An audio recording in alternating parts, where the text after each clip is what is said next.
Hi guys, Miss Sailor here. So we're continuing our discussion on the American Revolution. So in this slide you can see we have the strategies that both sides are taking during this war. Now the British are trying to occupy port cities to prevent supplies from being imported.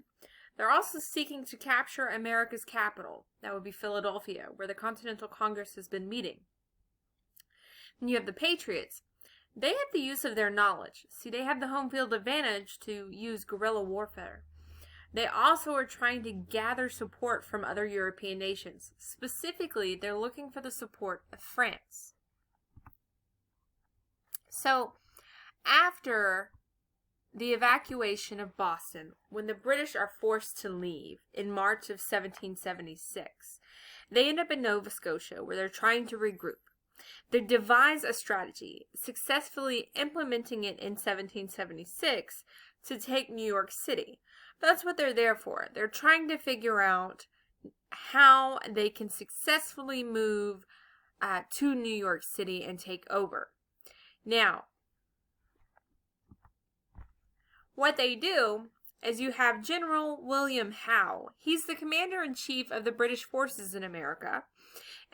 He's got 32,000 troops on Staten Island in June and July of 1776, while his brother, who is Admiral Richard Howe, he controlled New York Harbor. So, command of New York City and the Hudson River is their goal. In August of 1776, General Howe lands his forces on Long Island and easily routes the American Continental Army there. He beats them there. It's the Battle of Long Island, which is on August 27th. The Americans are outnumbered. They're outclassed. They lack military experience and discipline. I want you guys to think, so this is statistically speaking, the British Empire sends some 35,000 professionally trained soldiers. They also send half of its huge navy.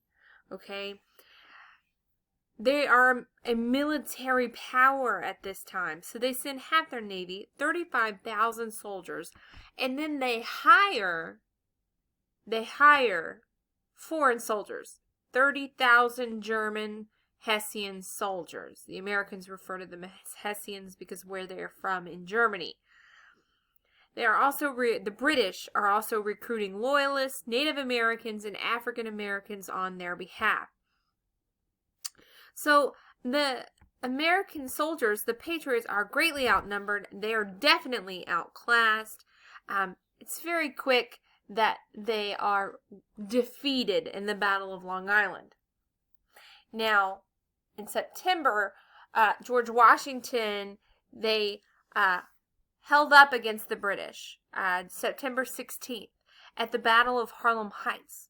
This is an important military achievement, a key reversal from the disaster that was Long Island. It occurred as most of Washington's forces retreated to New Jersey. Now, a few weeks later, on October 28th, General Howe's forces defeated Washington again at the Battle of White Plains. This was, and New York City falls to the British because of this defeat.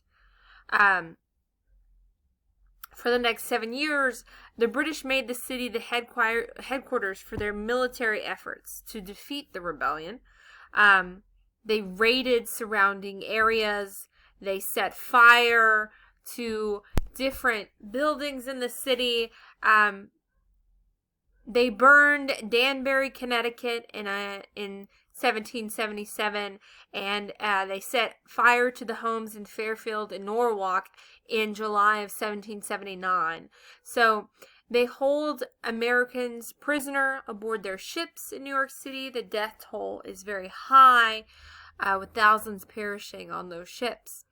So New York City serves as a haven for loyalists who disagree with the effort, and it is the base of military operations. So, Washington retreats, okay? The smoke and the chaos of battle, the confusion and horror, it disorients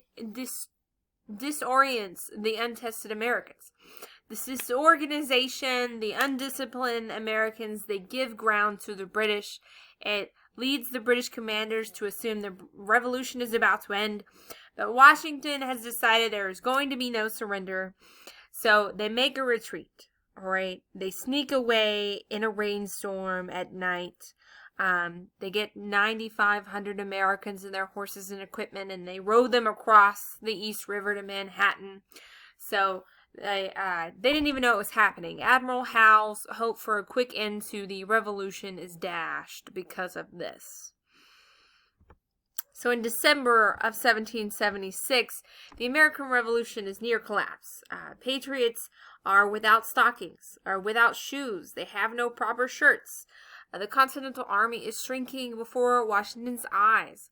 He's only got 3,000 men left. Now, he's lucky to even have an army. See, he had originally been dispersed military men. These are citizen soldiers. So they have to create an army and navy from scratch with little money. Once the militiamen are unreliable and they're ungoverned. So Washington is begging and finally convinces the Continental Congress to create the professional Continental Army that would have full-time, well-trained soldiers. About half of the 200,000 Americans who served in the war were militiamen, and the other half are in the Continental Army. You also have about 5,000 African Americans who also serve. But by December of 1776, the American Revolution is near collapse. Men are leaving. He's only left with 3,000 men, but an unexpected source helps him. Thomas Paine. He composes The American Crisis, which argued that these were times that tried men's souls, that tyranny, like hell, is not easily conquered. And it worked. Members of the Congress grew emboldened. They give Washington a bit more power to strengthen the war effort. And in that included the ability to offer recruits in the army cash, land, clothing, and blankets. So they're trying to coerce people. Join the army, we'll keep you warm. He did win in one regard. See, typically in Europe, they don't fight wars during winter. So the British troops in New York City had to settle down to wait out for spring. But Washington, he's not ready to wait out for spring. He decides that the revolutionary cause desperately needs a stroke of good news. So he hatches a plan. He wants to surprise the British forces before more of his soldiers decide to return home.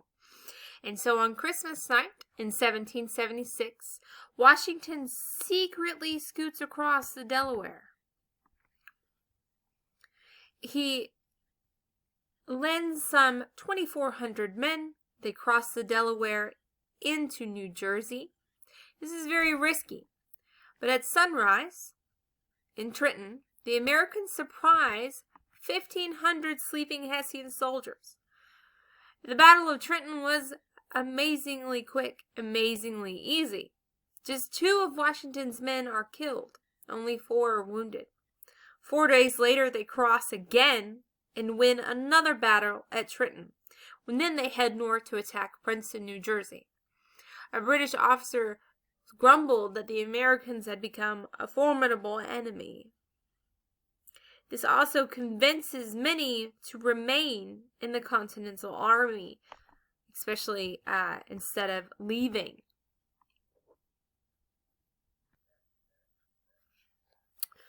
Worth mentioning, too, is that the Revolution was not just a war that was ruthless between the British and the Americans. It was also a ruthless civil war among bitterly opposed colonists. There were different factions. You obviously had the Patriots, who formed the Continental Army and fought in the state militias. They made up most of the colonists. You also have Loyalists, or also referred to as Tories. They sided typically with the king and with Britain. They made up about 20% of the population. And then you had the less committed middle group. They sought to remain neutral, but they would usually sway back and forth. Both the Patriots and the British, once they had controlled a city or community, would often require the residents to swear oaths of loyalty to their cause. So people lied a lot during this time about who they really supported. So, August 1777. General Howe brings men and troops down the Chesapeake Bay as part of his plan to take Philadelphia, where the Continental Congress met. That fall, the British had defeated Washington soldiers at the Battle of Brandywine Creek, and they had taken control of Philadelphia.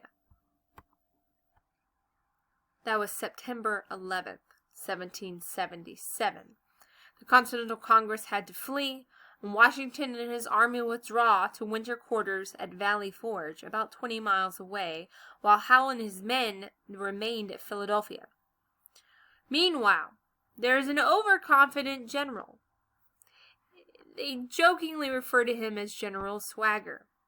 Now, he leads his army from Canada to reach Lake Champlain in June of 1777. They had pushed southward to the Hudson River, but eventually they ran short of food and provisions. They have no choice but try to make pace for Albany.